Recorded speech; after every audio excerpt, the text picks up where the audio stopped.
ऊर्जादानी सिंगरौली, जो अब तक देश भर में कोयला और विद्युत उत्पादन के लिए जानी जाती रही है, अब खनन के क्षेत्र में एक नया अध्याय की ओर बढ़ती दिख रही है। सिंगरौली जिले की चितरंगी विधानसभा में सोने की खदान मिलने की संभावना से क्षेत्र में उत्साह का माहौल है। पंचायत एवं ग्रामीण विकास राज्य मंत्री और चितरंगी विधायक राधा सिंह ने इस उपलब्धि पर खुशी जाहिर करते हुए कहा कि इससे स्थानीय लोगों को रोजगार मिलेगा और चितरंगी को एक नई पहचान मिलेगी। दरअसल सिंगरौली जिले के चितरंगी क्षेत्र अंतर्गत प्रस्तावित गुरुहर पहाड़ स्वर्ण खनन ब्लॉक को लेकर प्रशासनिक प्रक्रिया तेज हो गई है। Measures Kundan gold mines private limited की ओर से प्रस्तावित इस परियोजना के लिए पर्यावरणीय स्वीकृति के तहत लोक सुनवाई का आयोजन किया गया। यह जन सुनवाई मध्य प्रदेश राज्य प्रदूषण नियंत्रण बोर्ड ने आयोजित की, जिसमें जिला पंचायत के मुख्य कार्यपालन अधिकारी SDM चितरंगी सहित प्रदूषण नियंत्रण बोर्ड के अधिकारी मौजूद रहे। कार्यक्रम में लगभग 500 स्थानीय ग्रामीणों ने भाग लिया। लोक सुनवाई के दौरान 149.30 हेक्टेयर क्षेत्र में प्रस्तावित स्वर्ण खनन परियोजना और 0.13 मिलियन टन प्रतिवर्ष उत्पादन क्षमता को लेकर विस्तृत जानकारी दी गई।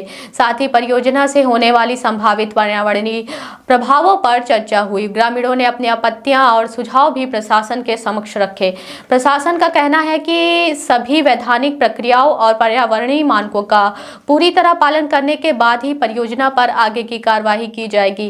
पंचायत राज्य मंत्री राधा सिंह से जब पूछा कि आपके विधानसभा के अंदर 4 गोल्ड की खदान मिली है, इस सवाल पर उन्होंने कहा कि मैंने सुना है, लेकिन ऑक्शन अब हुआ इसकी जानकारी नहीं है। लेकिन हमारे यहाँ स्वर्ण की खदान निकली है, जांच के लिए भेजा गया है। अभी कोई काम शुरू नहीं हुआ है। राज्य मंत्री राधा सिंह ने आगे कहा कि यह सौभाग्य की बात है कि चितरंगी विधानसभा में सोना निकला है और खदान होने से यहाँ के लोगों को रोजगार मिलेगा। वहीं Kundan gold mines private limited के CEO गौरव ने बताया कि रोजगार के लिए सिंगरौली जिले के लोगों को प्राथमिकता दी जाएगी। माइंस के साथ प्लाट भी लगेगा। इसके तहत करीब 500 लोगों को नौकरी मिलेगी। तो इसके बाद घर पेड़ कर मुआवजा दे दीजिए और इसके बाद जेठ लड़का होगा उसका नौकरी दे दीजिए, तब तो हम साइन करेंगे। नहीं, साइन हम लोग नहीं करेंगे। हमारा यह मोटी है और हमारा पति देव नहीं है, हमारा छोटा छोटा बच्चा है, तो कैसे हम जिलाएंगे? इन मोरी मट्टी में हम जिलाते हैं अपना भुरिया मटिया कर कर, तो भाई हमारा जमीन उजड़ जाएगा तो कैसे हम जिलाएंगे? कहाँ जाएंगे? यही हम आवेदन है। तो हम कैसे जिलाएंगे, कैसे खिलाएंगे? हमारा घर झोपड़ी उजड़ जाएगा तो कैसे हम कहाँ पाएंगे? कैसे बनाएंगे? किसका आधार से? हमारा भाई बहनों को सबको हमारा सहारा दोगे तबे। देखिए, आज जो लोक सुनवाई हुई है, ये एक्चुअल में पर्यावरणीय लोक सुनवाई है और इसमें प्रदूषण कंट्रोल जो बोर्ड होता है उनके माध्यम से आयोजित होती है।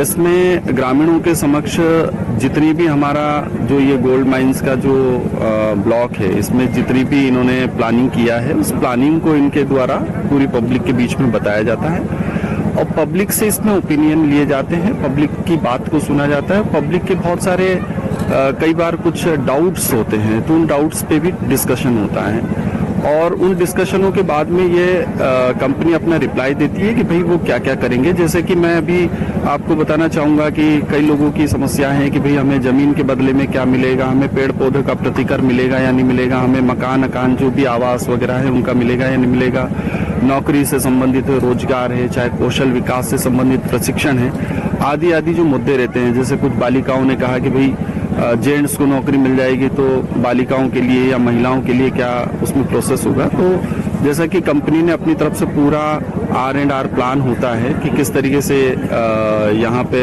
व्यवस्थाएं की जाएगी, चाहे वो हेल्थ की व्यवस्थाएं हों, चाहे एजुकेशन की व्यवस्था हो, चाहे कौशल विकास की व्यवस्था हो, चाहे रोजगार को लेके हो, चाहे प्रत्यक्ष लेके हो, चाहे अप्रत्यक्ष रोजगार हो। क्योंकि जब कोई सिस्टम चालू होता है तो प्रत्यक्षतः भी रोजगार होते हैं और प्रत्यक्ष के अलावा अप्रत्यक्ष रूप से कई रोजगार स्वरोजगार जो रहते हैं वो संचालित होते हैं। तो इस तरीके से सभी प्रश्नों का मुझे लगता है कि सेटिस्फैक्टरी जवाब दिया गया है और एक शायद या तो संयुक्त रूप से कुछ बिंदुओं के साथ में एक आवेदन पत्र आया है, बाकी यहाँ के आम लोगों ने अपनी अपनी बातों को रखा है कुछ वृद्ध महिलाओं ने भी अपनी समस्याएं बताई हैं। निश्चित तौर पे उनके भी सारी चीज़ों को मद्देनजर रखते हुए ये रिपोर्ट जो है शासन को भेजी जाएगी। इसमें पर्यावरण मंत्रालय से जैसे ही होगा उसके बाद आगे की सारी चीज़ें जो मध्य प्रदेश शासन और जो भारत सरकार के साथ जिस तरीके के इनके बैठक में जो प्लानिंग फाइनल होगी उस पर कार्रवाई होगी। न्यू खुशी मोबाइल जंक्शन एवं furniture house.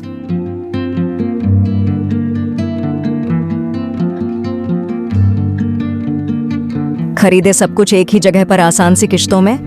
New Khushi mobile junction एवं फर्नीचर हाउस में मोबाइल, सोफा, बेड, अलमारी, बक्सा, पेटी, सिंगारदानी, TV, fridge, AC, washing machine, शादी का संपूर्ण सामान एक ही जगह में उपलब्ध है। हमारे यहाँ 0% फाइनेंस की सुविधा उपलब्ध है और 5 मिनट में कहीं के भी आधार कार्ड से आप फाइनेंस करवा सकते हैं। शादी का संपूर्ण इलेक्ट्रॉनिक और फर्नीचर सामान खरीदने पर पाए भारी छूट और सुनिश्चित उपहार। हमारे यहाँ मेगा एक्सचेंज ऑफर में पुराने के बदले नए सामान उचित मूल्य में दिए जाते हैं। हमारा पता है न्यू खुशी मोबाइल जंक्शन एवं फर्नीचर हाउस, ढेखा तिराहा, रीवा। हमसे संपर्क करें 89 89 90 19 92 और 62 64